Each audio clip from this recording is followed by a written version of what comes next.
Good morning, guys. This is Carrie, and we are back this morning with my friend Larry Cotton, who shared with us a few weeks ago, I guess, about just some general basics on real estate, buying homes, all of the things that we did not know upon buying a home. And so Larry has graciously agreed to join us today.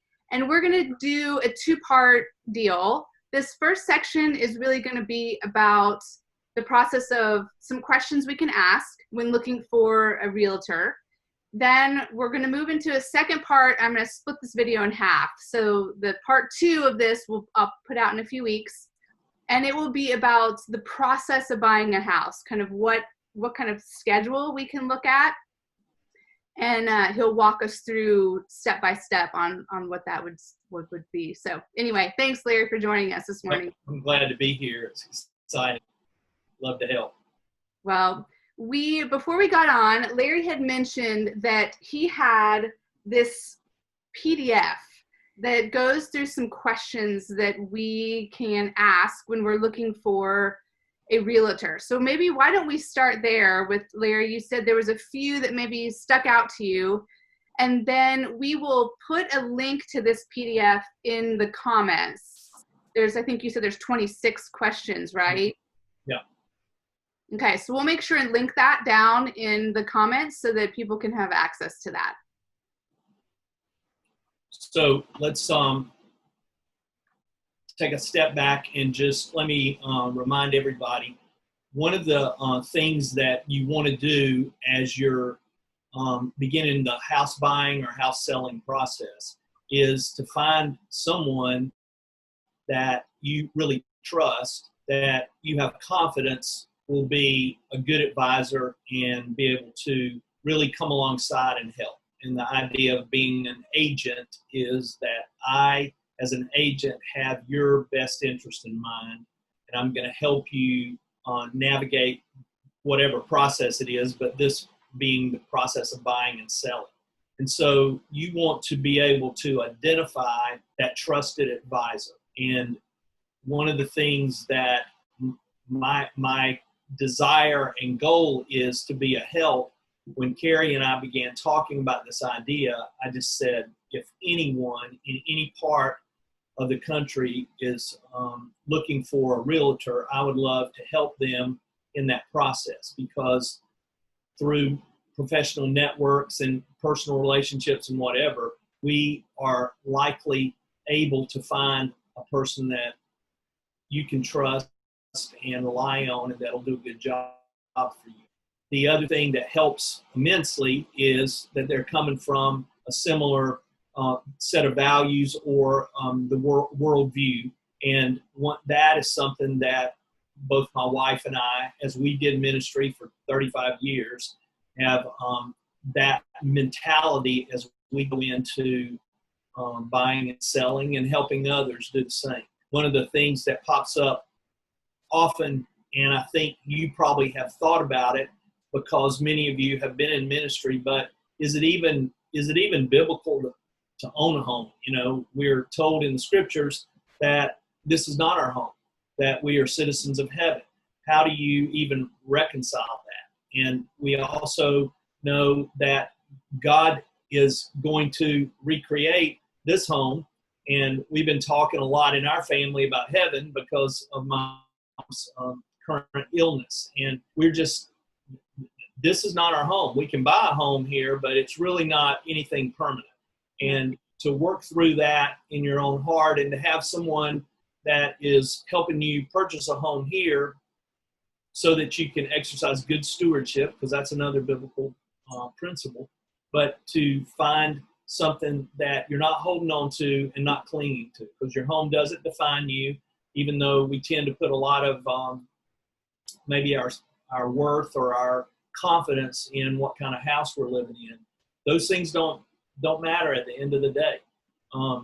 What God's word says is that those things pass away, and we're going to enjoy home with Jesus for a lot longer than we're going to live in any particular house here. So we want to go into it realizing that this is our but we also find something that fits our family and so some questions that are on this PDF that you will have a link to. And when you look at this, you'll be able to go into more detail. But one of the categories would be before you find an agent, while you're just basically doing the search, you want to ask a couple of things. How long have you been a real estate agent? Some individuals have gotten into the business recently. Well, that's not terrible. I have only been in the business a little over 2 years. However, I've bought and sold homes over the past 35 years, and that experience plays into the 2 years that I've had my real estate license and been able to actually work directly with people, carrying out the contract process. So want to know how long they've been in it. And then second part to that maybe is, do they help with buyers and sellers? That's a good question, because it tells whether or not they're a specialist. And some agents are specialists with buyers or sellers, but it's nice to have an agent that understands both sides of the process. Okay. They understand what the seller is thinking when they're helping you as a buyer make a decision about a house. And so you want to know that. And then another aspect to that is, are they part-time or are they full-time in real estate? Mm-hmm. Because a lot of individuals will do real estate on a part-time basis, but they have another job or another career. And so clearly, if they're doing it full-time, they're going to be able to give you more focused attention, and that's what they are focused on. They're not juggling another job or another responsibility, and you will get more attention and help that way. Okay. So those are some things. Now, Larry, are these questions that we can just email a real estate agent and ask outright, or is this kind of information that should be on a website? That's a great question. I think that you could certainly email some of these. I probably wouldn't email somebody 26 questions, but you could ask a few of these or do so a little at a time. The other thing that you need to know that you have permission is to interview an agent, because you're making, in a sense, a decision to hire me, okay? And so I am not offended if you sat down on the phone or if we got coffee and you go, I'm looking at several agents. I have the names of several real estate people in the area, and these are the things that I am wanting to know about in order to find the best person that fits our family and our needs. And that's completely up and up and very helpful, because it'll actually cause that agent to think about what they're doing to help you, and they know that you're being thoughtful as you enter into this process. Okay. Yeah, that's really good, because we basically picked the guy who returned our email. We didn't ask him any questions. Yeah. Because we just didn't know what questions to ask, or that we could ask, or that we should ask any of these questions. So these are really helpful. A lot of people don't know. They just kind of think, well, this is who is out there and this is what I've got to work with. But if you think about it, you investigate when you're looking at a car or when you make a decision to purchase a product. We go to Amazon and we look at reviews. Well, you can do that similar process with a real estate agent. And there are a lot of people in the real estate business as agents. So you have a lot of choices. You don't have to just settle for one, or just go with, my uncle's friend is a real estate agent. Right. Well, that's great. That's great. It could be that that's the person because there's a personal connection. But there's no problem, and you should feel the freedom to just ask some of these questions and get to know them. So Yeah, and this is something I feel like I have a lot of friends right now that have had to leave their countries because of COVID. And now they've been in America for 5 and 6 months living at a missions house. And they're really starting to ask the question about, well, we might just need to stay in the States. And but the missions house is gonna, they can't stay there indefinitely. And yeah, so even if they don't know for sure that they're going to need to settle in America, I feel like this kind of scouting out a real estate agent is something that they could do now mm-hmm. in preparation for, okay, now we need to pull the trigger and go ahead and start house hunting in August, but they can start asking those questions even now, potentially, right? Absolutely.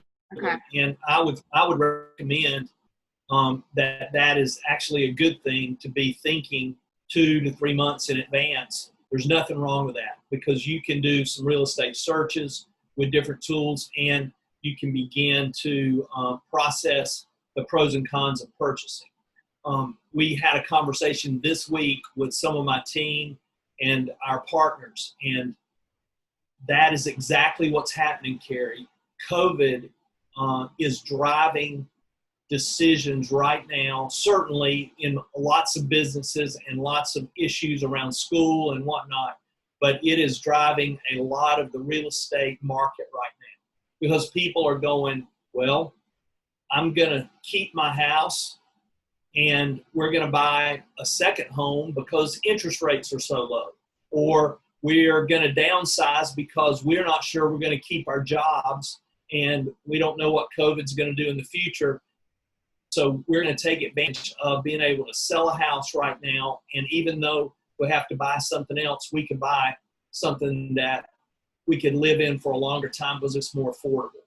And, those scenarios are endless, but the COVID issue is driving a lot of real estate questions like you brought up. And I think for individuals that are here in the U.S., and they're not sure, they may have come back here because of COVID, or they're not sure what the future holds as far as their next assignment. One of the things to do is to find a trusted advisor agent that can give you a sense of what the market is in your area. So we're in the Dallas-Fort Worth area, and normally we would say if you can't live in a place for a couple of years, then you may not be able to come out, making any money on that investment. You might not be able to. On the other hand, if you break even, you are still in a better situation because you've paid money towards your mortgage and you've built equity in the house versus paying, renting. You're basically paying somebody else's mortgage. And there's nothing wrong with that. Well, we've in ministry at times, Diane and I leased a home or leased an apartment. That's totally fine. But if you're able to make the switch, you could possibly be making your own mortgage payment with the price that you're paying for rent, and you are building a little bit more equity and gaining from a stewardship standpoint. So those are great questions, and the best thing to do is to find a good agent that can process those options with you and help you. And one of the reasons we're trying to find a trusted agent is you're trying to find someone that's not just interested in selling you a home, but they're really interested in helping you think through your pathway for the next year, 2 years, 3, 5, whatever, down the road. Yeah, this is super helpful, Larry. And I know, like you said, we have this PDF with 26 questions that we'll link. And so I would encourage all of us to look through those questions, maybe even work through that process with a friend or your spouse or whatever, so that I think right now with COVID and the things that are happening in the world, it can feel like we're having to make decisions kind of on a dime. But it seems like Yep. finding a real estate agent doesn't have to be that if we are diligent about thinking through some of these questions, maybe even before we need them. Yeah. It So, would be great. It would be great to look over this list before you ever meet with anyone. One of the other questions that popped up is, will I be working with you individually or with a team? And for me personally, I'm on a team.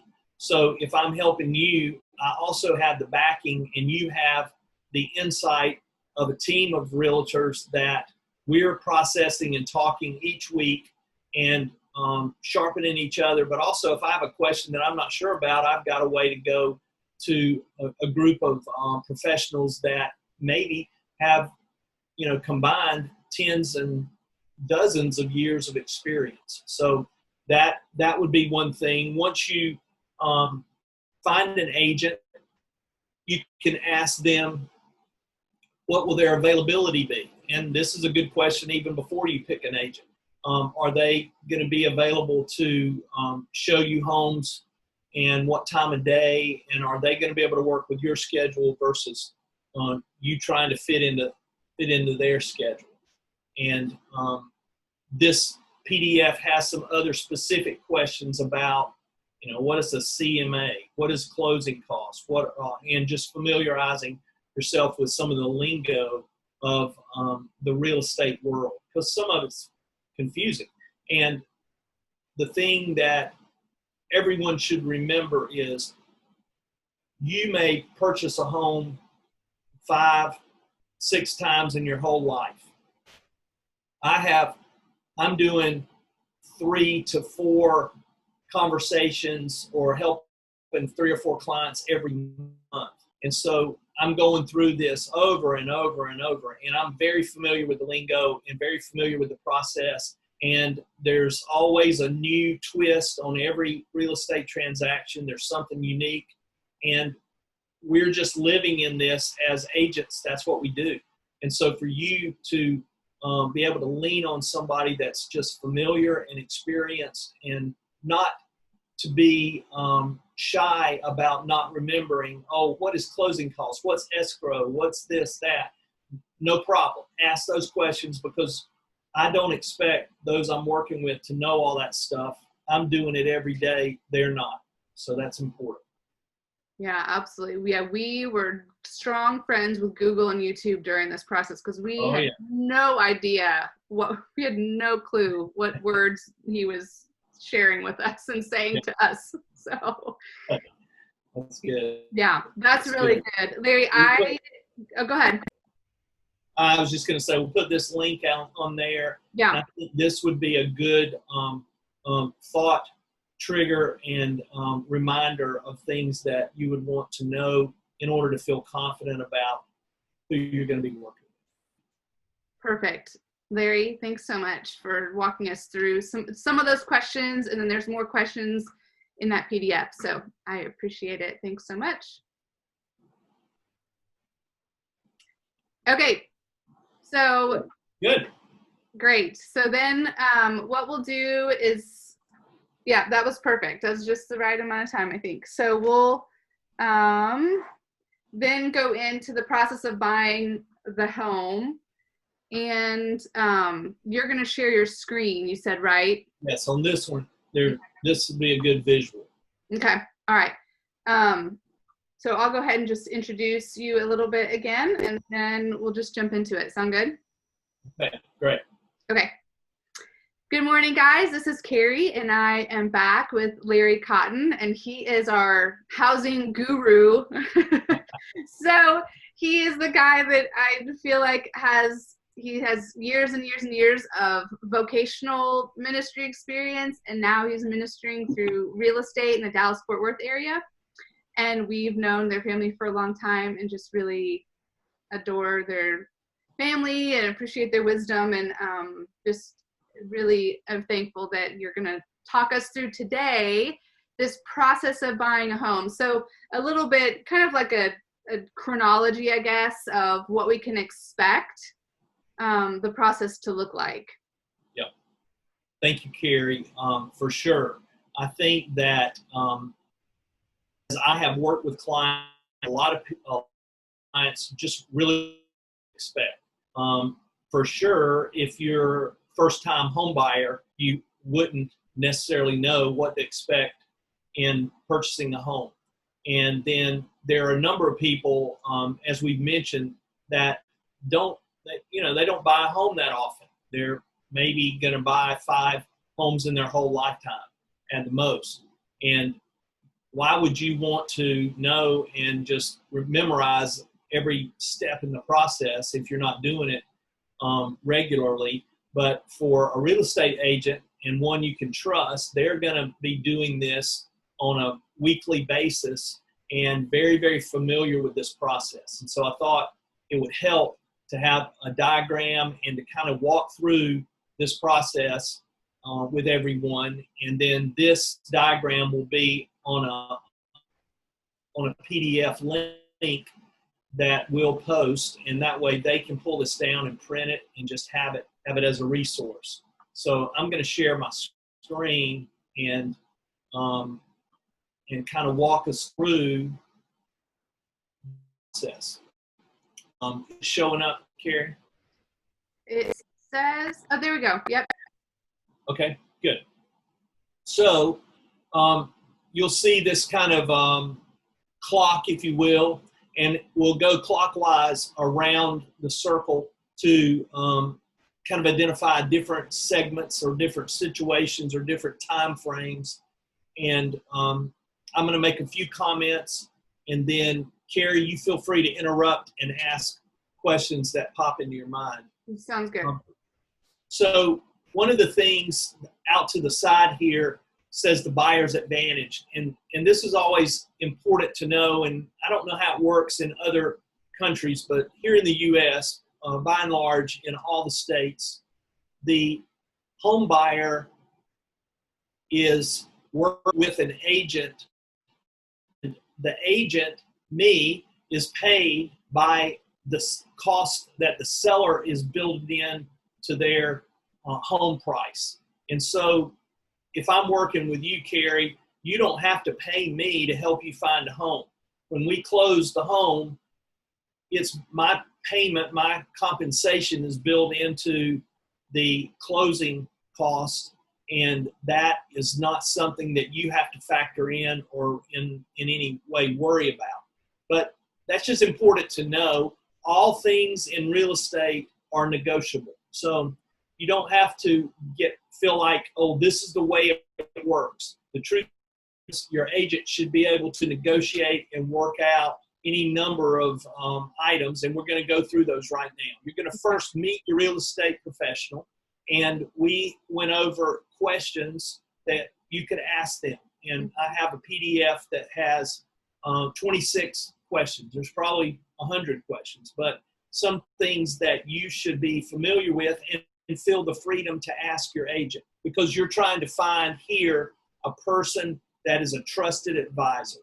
And then they're going to help you look for the right price, the right style home, and the right location. And one of the old adages for real estate is location, location, location. So you want to have someone that's going to coach you when you move into, say for instance, the Dallas-Fort Worth area. What's the best location in go? And that would be both for other people and then for your family. When you move to the second part, is getting pre-approved. And this is very important, and it relates to your financial situation. So if you were working with me, I would be connecting you with an expert on finance and mortgage. And that expert is a part of our team, and he has been serving in this aspect of mortgages for 20-some years. So he is not only an expert in mortgage, but he also knows what to ask an individual, and he has a desire, in Tom's case, he has a desire to coach you to make sure you're doing the right thing financially. You're not just another number and he's trying to sell you a mortgage. He wants to help you navigate what's the best timing and the best way for you to do financing for your home. And he will help you determine what your budget is. What can you afford? You would give him some information and your credit score. He would run your credit scores. But all of that information then comes back to me to say, okay, we can afford a house for $300,000 or whatever the number is. And I know that a financial expert has looked at your situation and they're saying, we would do a mortgage for this family if the house costs up to $300,000. We know they can afford to make those payments. So the reason that's important is when we go to one of the next steps in making an offer, we want to be able to tell the seller that you are well qualified to buy this house. You're not just dreaming and hoping, but you can afford to buy it. So that's the pre-approval process. And yeah, then that one real quick, Larry. I think that pre-approval part can be the most intimidating for people coming off the field because for us, I mean, we've been making China money, living in China, you know, we've been making money from the US, but living in China. And so the cost of living is lower. And so when I remember when we sat down, we thought there's no way we can afford a house. We are making very little money. And sometimes, you know, our bank statements could be from different countries, all over the place. all over the place. So it actually was very helpful to know that we had someone coming alongside of us to help ask the right questions and, you know, look for the right bank statements, because we just had no idea that we could even afford a house because of the amount of money we made. So I feel like this pre-approval stage is probably the most intimidating initial stage. Totally makes sense. And it feels like you're sort of revealing stuff that you're not sure you're comfortable telling to other people. And you want somebody, again, that's trusted and that understands this world of finance, and situations change regularly. COVID has caused the mortgage industry to adjust and to shrink in some places and expand in others. And so you want someone that has experience there. And most good realtors will have a trusted financial partner who does mortgages. And we use a guy named Tom with Benchmark Mortgage, and they have places all over the U.S. So that would be one way that I can help you connect. But also there are many other very trusted mortgage companies that would be able to give advice that way. And there also, Carrie, are a lot of programs that help individuals who don't have a lot of money saved up. They can put a low amount down, and whether it's FHA or first-time home buyers or VA for those who have served in the military, there's a lot of different opportunities and options out there, and a good mortgage person can introduce you and kind of help you think through what the best solution for your person's particular need.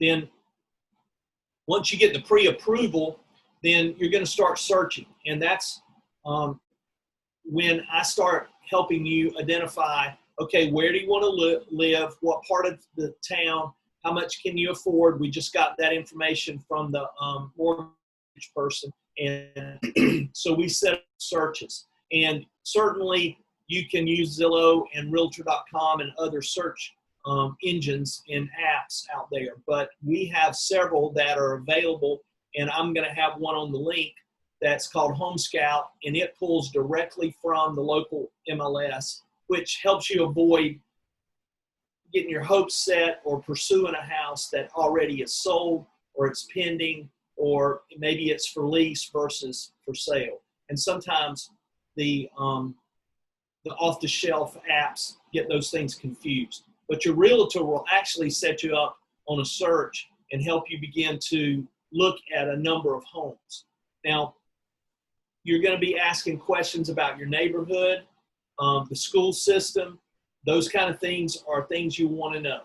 What's the crime rate in this neighborhood? What are the community amenities? Is there a pool?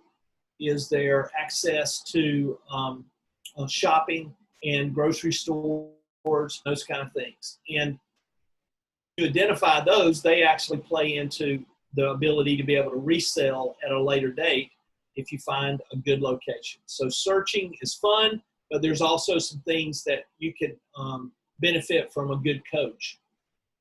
The next step is when you find one, you go, this checks a lot of our boxes. This checks all the boxes on our desires. And my wife and I, during that time, always make a long list, and it's our prayer list.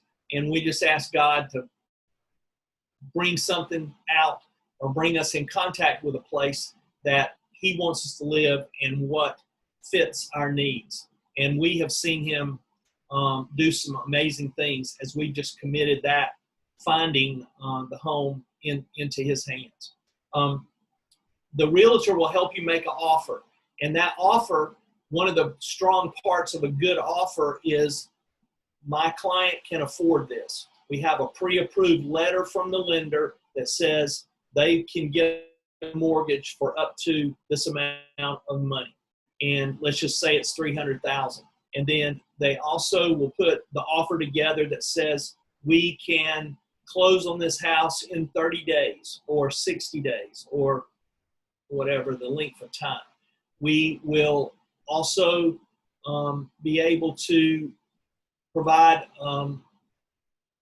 family who's selling to lease it back for a week because they can't move until a certain time. That's all bound up in the offer, and the offer is basically the contract written, ready for the seller to sign. And that will be all the terms and all the things are laid out. Your realtor will go over this with you, and then you'll send it to the seller. And at that point, the seller looks at it with their agent, and they begin to negotiate. Let's say that we offered $300,000 for that house, and they come back and say, we want to sell it for $310,000. That's as low as we'll go. Well, that's the negotiation process here and signing the contract. And so maybe after talking and emailing back and forth, the agents help the two parties come together and say, well, we'll sell it for $305,000. And so then they execute that contract, which basically means both parties sign the contract and it moves ahead. And at that point, when you're under contract, you begin to do the diligent work to make sure that the house is everything that you thought it was. You walked through, you loved it, but you need to know if the foundation is good or if the air conditioners are 2 years old or 12 years old. Those are the kind of things that might not be clear when you're just walking through and viewing the house. And so that is while you're under contract, you're going to be doing what we call the inspection. Also, for the bank to loan you the money, they're going to do an appraisal. And that'll happen during that contract time when you're under contract. And as a buyer, you have a number of ways to end the contract. Let's say that we had agreed on 305, Carrie, and you and Brad were working with me, and the bank comes back and says, well, guys, this house is only worth $295,000. We can only loan you enough money to buy a house like that. Well, then that's the whole reason we're under contract. And you have the option to back out of the deal, or you may have the option to pay a little bit of extra money from your own savings because this is the perfect house that you dreamed of and you really, really want it, even though it appraises for a little less than what you're buying it for. Those are the kind of decisions that happen under contract.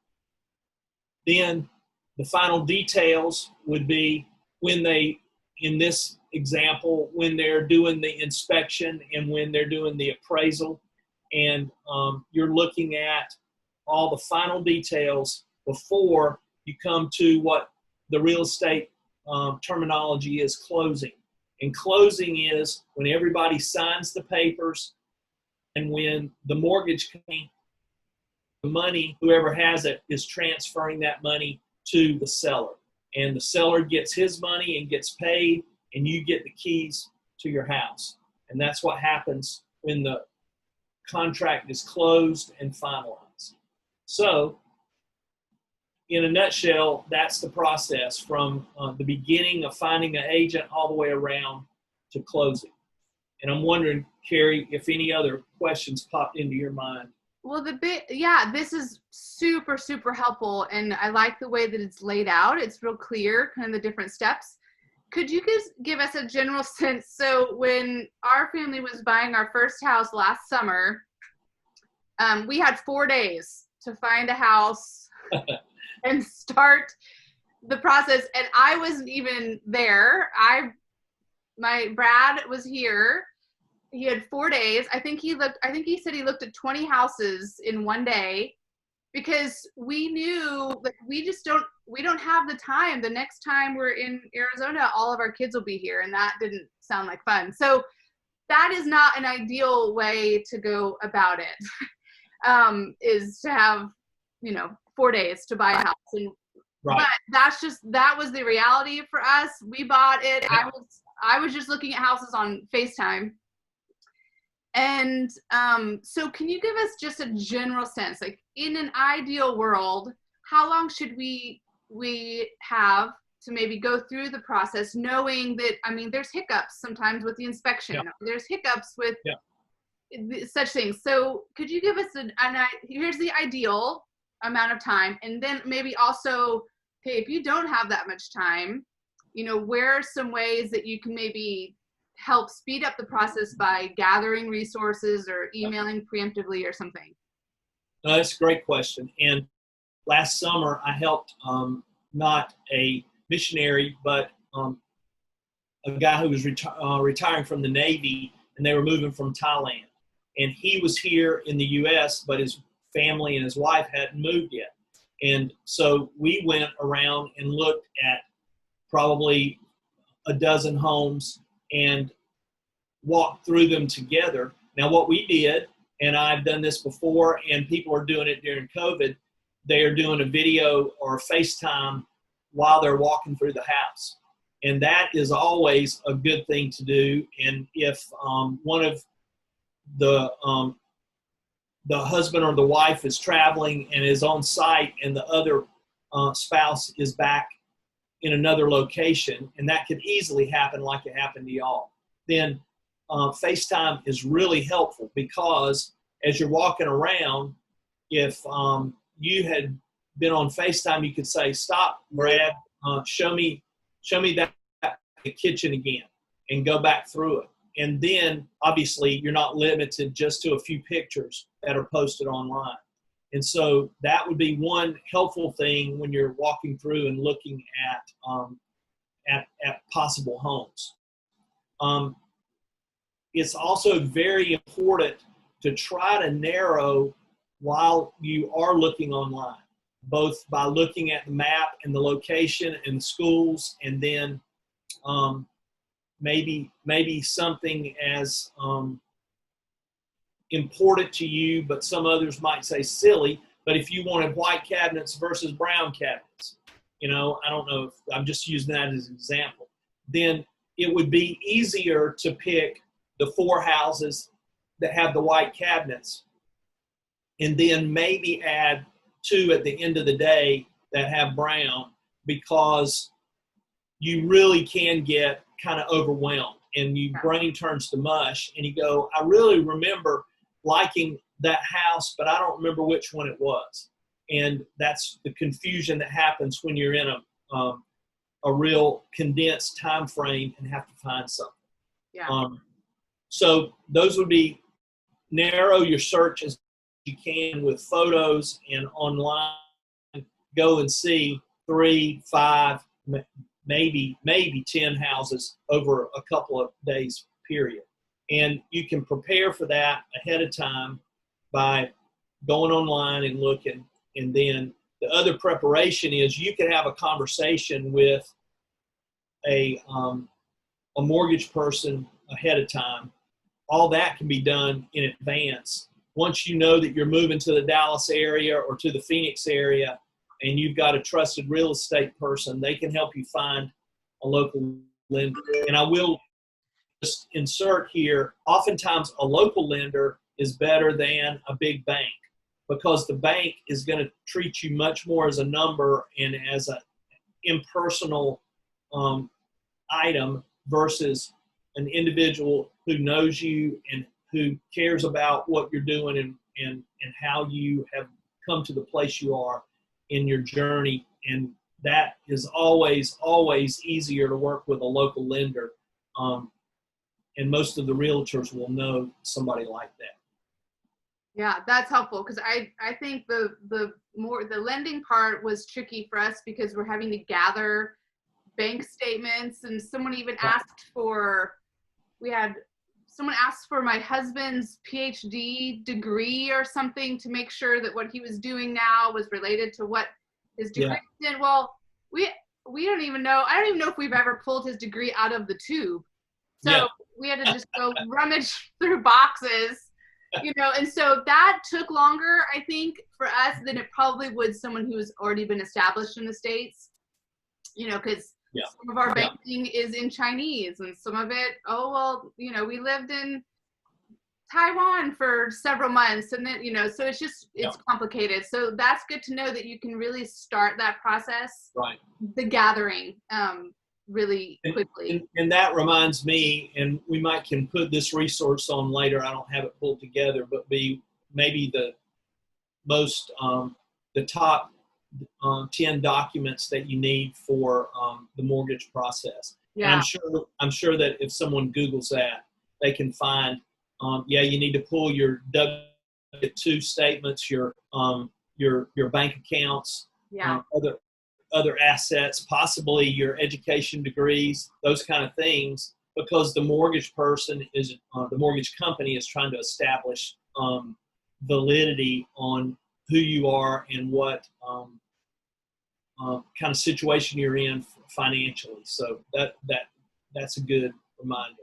Yeah, and for anyone who has been fundraising, their finances, if you look at them, then you're not familiar with the missions world and the ministry world, it looks super shady.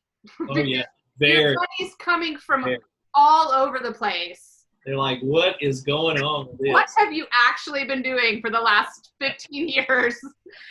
So that I feel like is a really big one. And the other one I wanted to loop back to, can you say the name of the app again? Home Buyers? Home Scout is the name.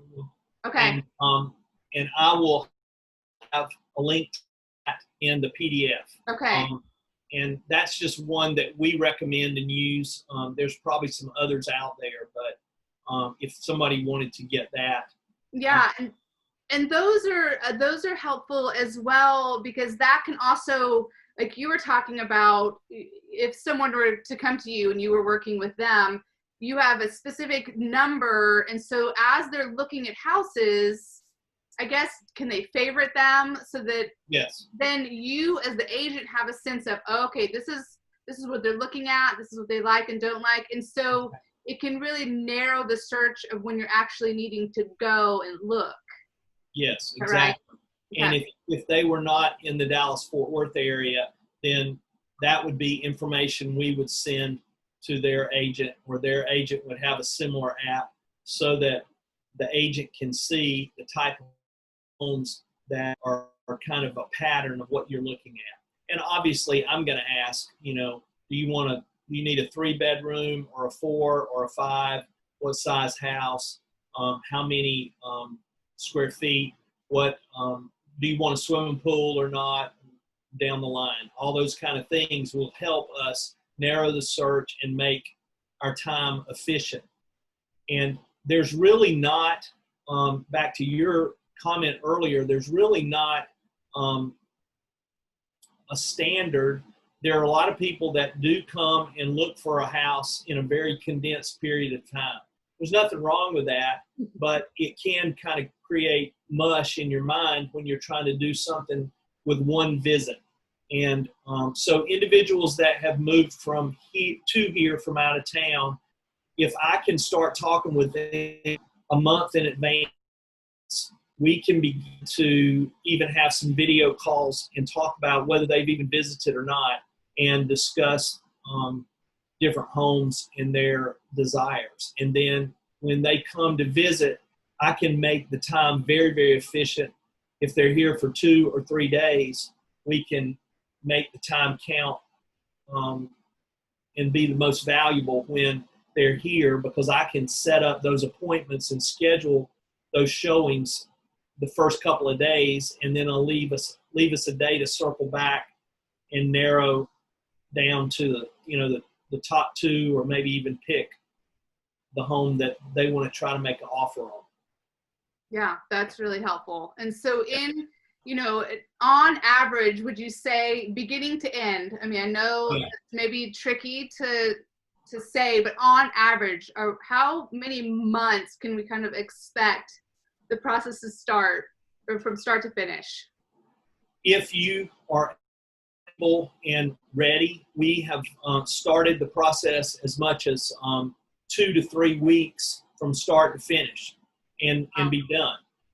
Most people, when they're having to use a mortgage company, it's very unusual, and certainly I can say right now with COVID that most lenders cannot close from the time a contract is executed until it's closed is at least 30 days. Okay. So 30 days is probably a minimum right now to get something from the time the contract is executed till close.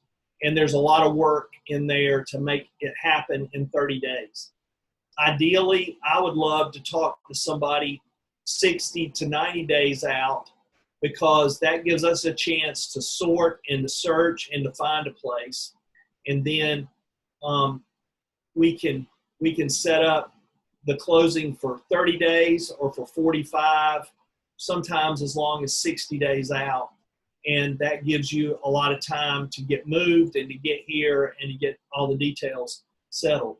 But I would say 60 days, 30 to 60 days would be good average for most people when they know that they're ready.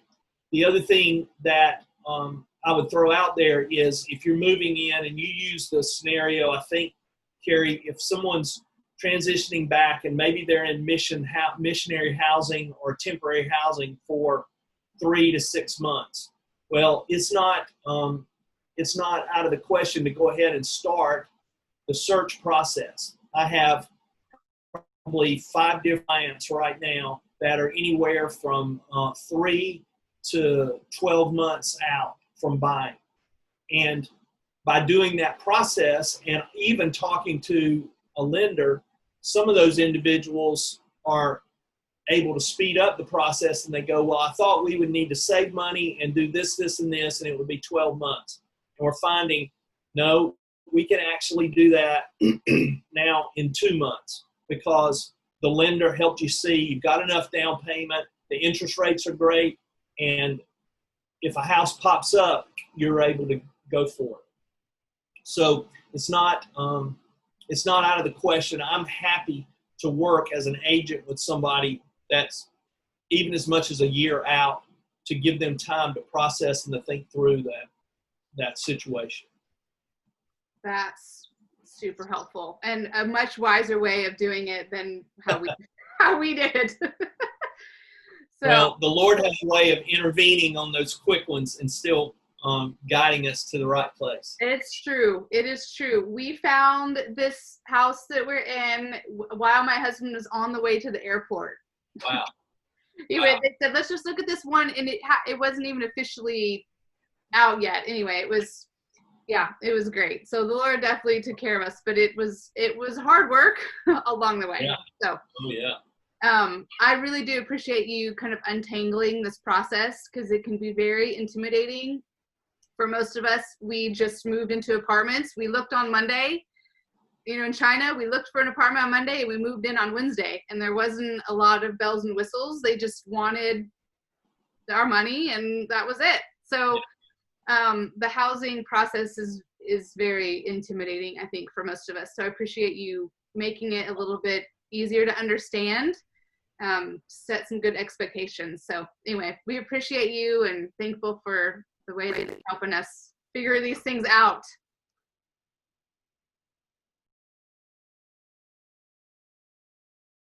Oh, Everybody, hop on a call. oh, can you hear me, Larry? Internet giving us trouble.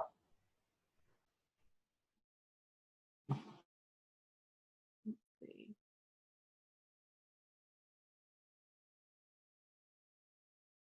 Can you hear me? Oh, yeah, the internet's getting spotty.